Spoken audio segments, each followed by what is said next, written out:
11 yanvar kuni O'zbekistonda qanday ob-havo kuzatilishi ma'lum qilindi. Assalomu alaykum hurmatli tomoshabin. Aynan sizning viloyatingizda qanday ob-havo bo'lishini bilishni istasangiz, bor yo'g'i video ostida bir dona like tugmachasini bosib qo'yishni unutmang. Unga ko'ra, Toshkent shahrida ertaga havo o'zgarib turadi, yog'ingarchilik kutilmaydi. Kechasi va ertalab tuman tushishi mumkin. Harorat kechasi 1 daraja sovuq, 1 daraja iliq, kunduzi 8-10 daraja iliq bo'ladi.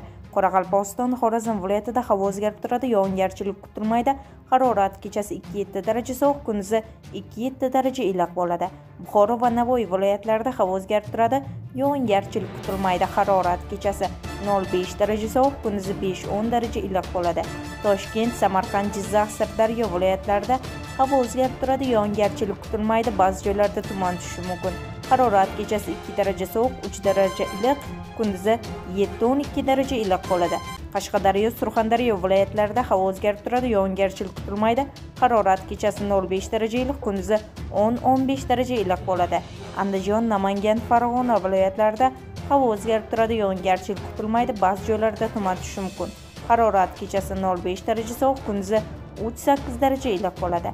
Respublikaning tog'li hududlarida havo o'zgarib turadi, yog'ingarchilik kutilmaydi. Ba'zi joylarda tuman tushishi mumkin. Harorat kechasi 3-8 daraja sovuq, kunduzi 0-5 daraja iliq bo'ladi.